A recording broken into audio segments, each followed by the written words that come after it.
If you ever felt like you're supposed to have life figured out by now, but instead you're just stuck in a cycle of overthinking, burnout, and self-doubt, well, I'm here today to tell you that you're not alone. Assalamu alaikum everyone. Welcome back to Getting into the Human's Mind podcast. I'm your host, Habiba Kafafi. Today we're diving into the struggles of navigating your 20s from a 20-year-old or a 22 to be, breaking free from that pressure and finding clarity when everything feels like a mess. So let's be real. Where does this pressure even come from? Every time you open social media, it looks like everyone else has their life together.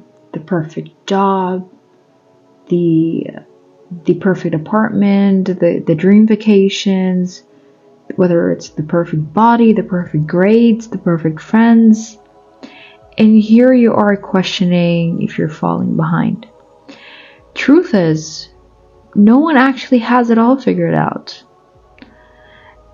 As cliche as it might sound, and as many times as we've heard it, but I don't think our conscious mind truly gets that. What we see online is just a highlight reel behind the scenes.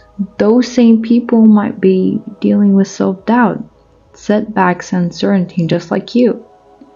And it truly makes sense because let's take, for example, you trying to post a picture of you. I'm pretty sure you posting the picture, you'll try to make it as good looking as possible. You wouldn't post the 50 pictures before or prior that you took that looked not as pleasing as it did to you as the last picture. And all of these were behind the scenes, but no one actually knew how many pictures you took for you to reach that last one. And that's the toxicity behind social media. After getting caught up in the routine of life, I find myself stepping away from the noise, suddenly sitting alone with my thoughts. That's when the questions start creeping in. Where am I heading? What am I actually trying to do with my life right now? Why am I not pursuing the things I know will bring positive change to me? It's in those quiet moments that reality hits me. I have all these ideas, these plans, these things I've wanted to do for so long, but I just don't do it. I sit there too exhausted to even grab my diary and jot down my thoughts, too mentally drained to even pick up the mic and record an episode I've been meaning to share for as long as I can remember. And honestly, it's frustrating because deep down, I know those actions would make me feel better, more fulfilled. And that's the thing about being lost in your 20s. It's not just about not knowing where to go. It's about feeling like you should be moving, but something, let's say invisible, is holding you back. The weight of expectations, exhaustion, and self-doubt. Let's be honest, being in your 20s is like living in this weird in-between phase. You're not a kid anymore, but you don't fully feel like an adult either. And by somehow, you're expected to have a direction, make serious life choices, and be independent. Yet at the same time, you're still lost and figuring things out. Now, society doesn't really give you space to just be. You're either too young to be taken seriously or old enough to have it all figured out. You're like caught between the pressure to have it all figured out and the reality that you're still learning. But then I realized everyone moves at their own pace. Life is not a race, it's a journey. And sometimes not having it all figured out is exactly where you need to be. In times of uncertainty, Islam teaches us patience and reliance on Allah, tawakkul. The Prophet Muhammad ﷺ, peace be upon him, advised Ibn Abbas. You probably have heard the hadith, احفظ الله يحفظك احفظ الله تجده أمامك, and the hadith goes on. But I'll be sharing the little translation to it to explain what's meant behind the hadith. Be mindful of Allah and He will protect you. Be mindful of Allah and you will find Him before you. If you ask Allah. If you seek help from Allah. Know that if the entire creation were to gather together to benefit you with something, they would not benefit you except with what Allah had already written for you. And if they were to gather together to harm you with something, they would not harm you except with what Allah has already written against you. Now this hadith reminds us that everything happens by Allah's will. Even if we feel lost, His plan is unfolding perfectly, and trusting Him brings peace in uncertain moments. This is a beautiful reminder that even when we feel lost and unmotivated, our journey is not without purpose, and trusting in divine guidance can help us find clarity. Now, going back to the topic of being 20 and feeling lost, it's actually not really spoken about. And that's ironic because it's one of the most common experiences out there. Few studies have shown that a significant number of young adults experience feelings of uncertainty and lack of direction. For instance, a report from the Harvard Graduate School of Education found that about 58% of young adults aged 18 to 25 report experiencing a lack of meaning of purpose in the past month. There is this expectation that by now you should have a career path lined up, your passions figured out, and maybe even a 5-year plan. But let's be honest, most people don't, and that's completely okay. And when you think about it, a lot of this pressure don't just come from social media. It's deeply ingrained in society. From a young age, we're conditioned to believe that success follows a linear path. Go to school, get a degree, land a stable job, settle down. But what if that path doesn't feel right for you? What if you're still figuring out who you are and what you want? And that's why sometimes the idea of gap year is very strange to our parents. Now, it depends on the reason you're taking this gap year, but majority of those who took a gap year were still trying to figure out what they want to pursue, or they're still struggling with what they want to pursue. And I personally think it's completely fine. The pressure on top of it, or the pressure that comes behind it, it's that you're not following that linear path, or you're going to be behind in that linear path, that you're going to be behind in your university, you're going to graduate late. And that's the idea behind how society has standardized a certain age to get a certain degree, get a certain job, get married, have kids, and all of these, they just create a pressure on top of a pressure on another one. And let's not forget that family expectations add another layer of pressure. You see, parents with their best intentions, often project their own fears and aspirations onto us. They want stability for us, but sometimes that desire conflicts with our own personal growth and exploration. Sometimes it limits us. Sometimes it holds us back. Trying to follow a linear path of, let's say, perfectionism, a path where you're not falling left or right, you're just going straight ahead, one after another, can make you feel like you're somewhat robotic. You're not given time and thought to what you want to do. And that kind of leads you back to the loop of feeling lost and confused and not knowing how to figure it all out. In reality, I see our 20s, or my 20s,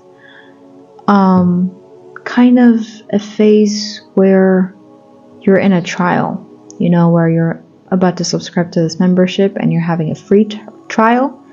Yeah, that's how it feels like. A trial and error. You're experimenting. You're still discovering things.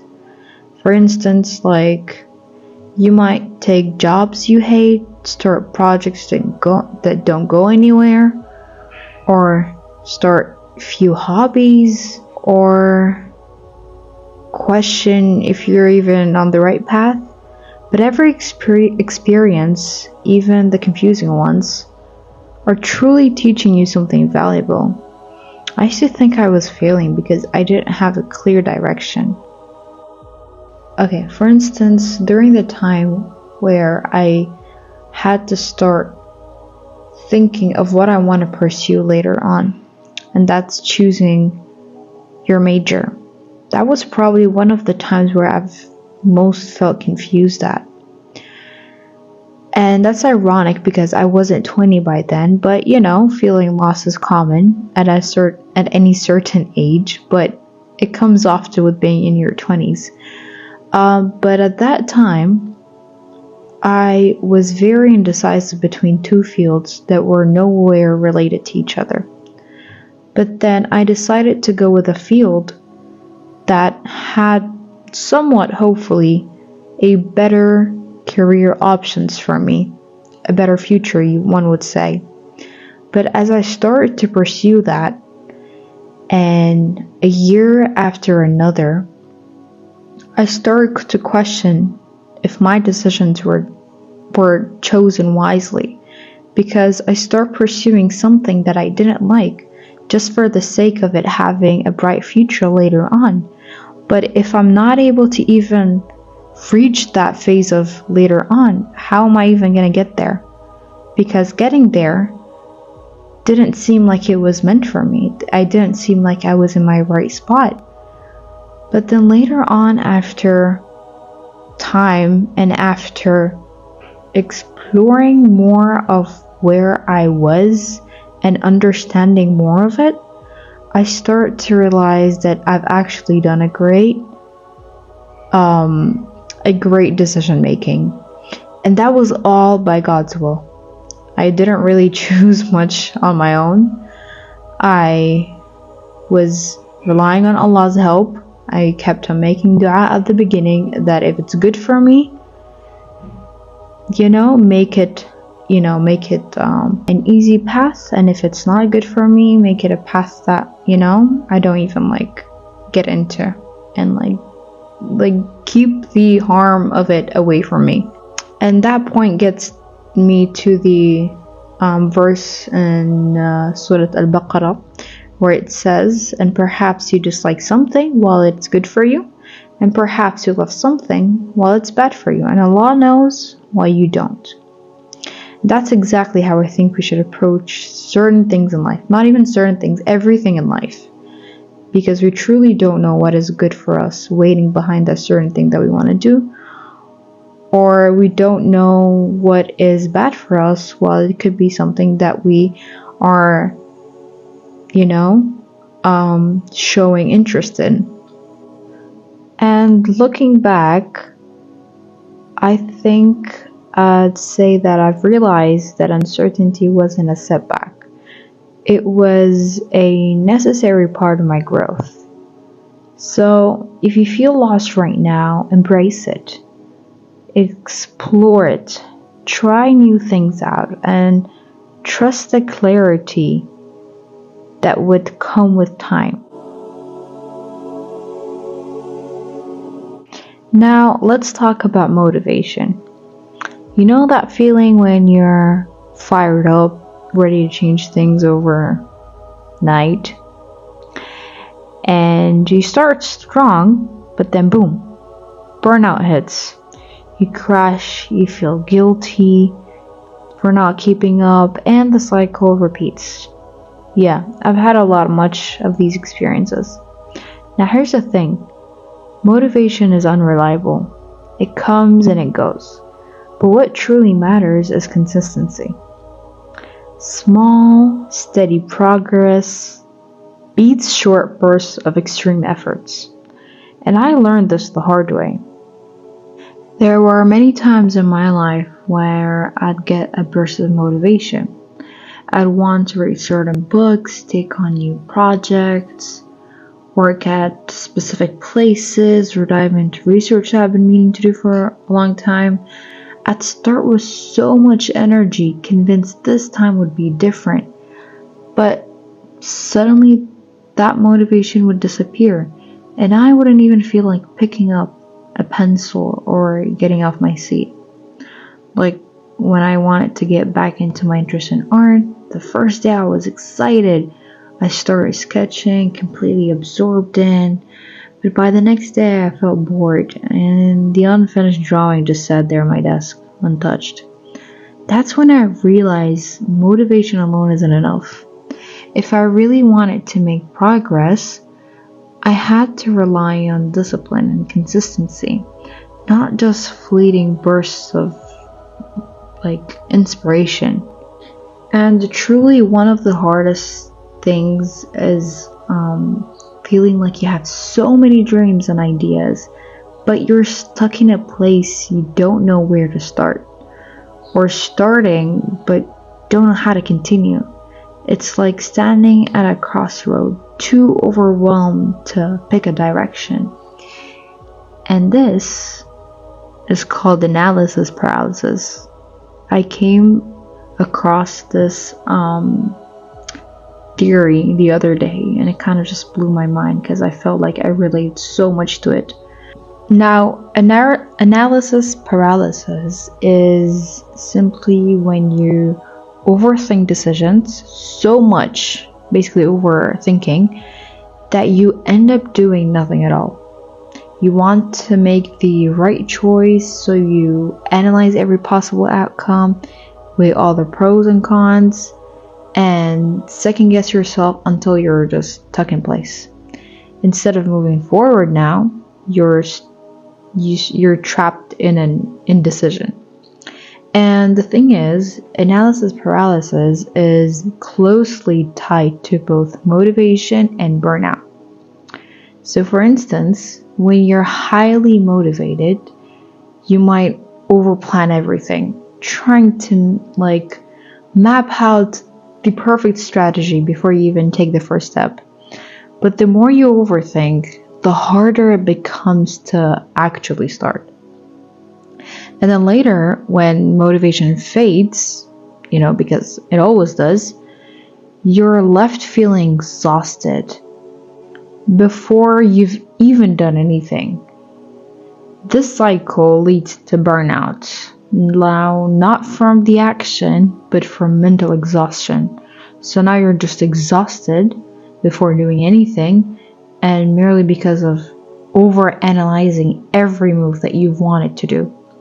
And the solution to that is taking imperfect action. As hard as it might sound, because normally we want to do the best we could.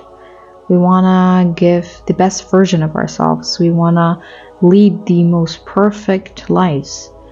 But taking imperfect actions, and instead of waiting for the perfect plan or ideal time, and starting small, it can build habits that don't rely on motivation alone, and trusting that clarity will come from doing, not just thinking.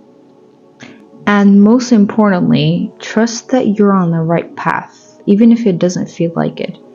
Every mistake, every setback, every moment of uncertainty, it is actually shaping you for what is yet to come. The Prophet Muhammad ﷺ has emphasized the importance of small, consistent efforts. He said that the most beloved deeds to Allah are those that are most consistent, even if they're small. Sahih Bukhari. This teaches us that instead of overwhelming ourselves with huge, grand expectations, we should take small, meaningful steps forward. So if you're struggling now, remember you don't need to have it all figured out. Just take one step forward and the rest will unfold in times in the hands of Allah. Before we wrap up, I want you to take this with you. Your 20s are not about having all the answers. And I'd like to say this also to anyone who's listening, not necessarily 20s, but I was just shedding light onto that more, but that applies onto everyone. Your time is about learning, growing, and embracing the journey. So if this episode resonated with you, I'd like you to share it with a friend who needs to hear this. And if you've ever felt stuck or unmotivated, reach out and I'd like to hear your story. Thanks for tuning in. Keep going, keep growing, and I'll catch you in the next episode. Thank you.